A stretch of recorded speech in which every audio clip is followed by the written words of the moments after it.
Bien, bueno, en esta ecuación lo que vamos a ver es cómo crear variables en NetBeans y asignarles un valor.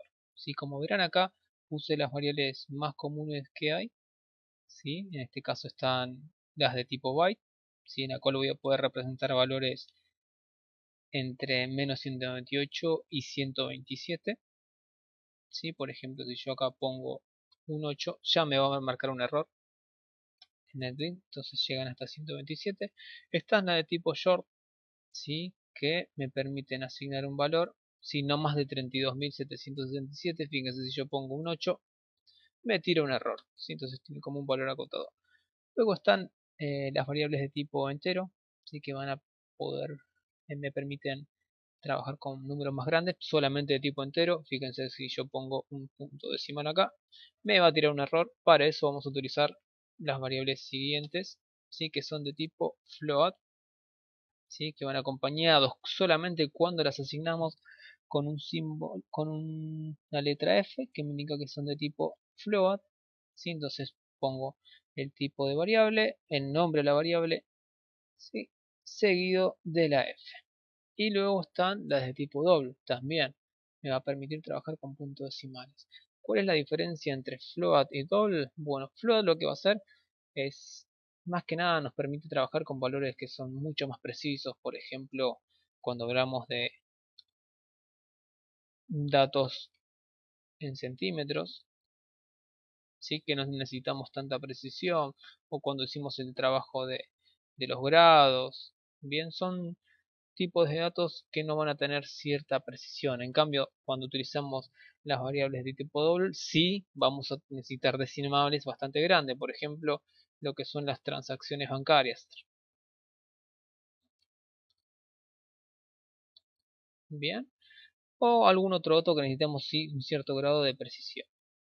Luego vienen las variables de tipo char. En este caso nos va a permitir asignar texto, pero solamente un texto, y recuerden que en este caso solo se utilizan las comillas simples, ¿sí? Si yo utilizo comillas dobles, como lo veré en otros lados, no va a resultar. Comillas simples y solamente un texto. Si yo acá agrego otra letra más, me va a estar tirando un error, ¿sí? Entonces recuerden que solamente puedo representar en las palabras de tipo char un solo carácter. Luego están las variables de tipo string o cadena. Acá sí voy a poder agregar, ¿sí?, más texto. Y recuerden, en este caso es el tipo de variable string, el nombre de la variable, y cuando voy a asignar un valor de tipo cadena va entre comillas, ¿sí? Muy diferente a los tipos char, ¿sí? Que es comillas simple. Y por último vienen los tipos booleanos, que en este caso solamente me permite ingresar dos valores, uno que era el valor true y el otro que era el valor false. ¿Sí? Vamos a dejarlo en true por ahora. Bien, estas son las variables más comunes con las cuales vamos a trabajar, ¿sí? Para volver a repasar, si yo quiero declarar una variable de tipo entero, por ejemplo, recuerden, pongo int, el nombre de tipo variable, el nombre de la variable, ¿sí? Vamos a poner nota 1, ¿sí? Y la puedo dejar solamente declarada, no le asigno ningún valor, ¿sí? La otra forma es, además de declarar la variable int, vamos a ponerle nota 2 y asignarle un valor al momento de crearla. Por ejemplo, le voy a poner 10. Bien, entonces puedo crear las variables sin asignar valor o asignando un valor.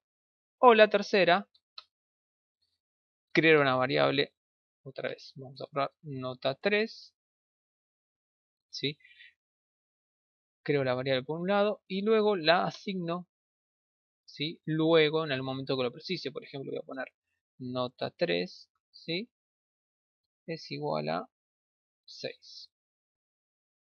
Bien, entonces acá lo que hice es declararla y luego asignarlo, quizá más adelante, un valor, el valor que preciso. ¿Sí? Y otra cosa que tienen que tener en cuenta cuando vamos a trabajar con NetBeans es respetar los puntos y coma. ¿Sí? Recuerden que si yo erro un punto y coma, me va a tirar un error y no se va a poder ejecutar.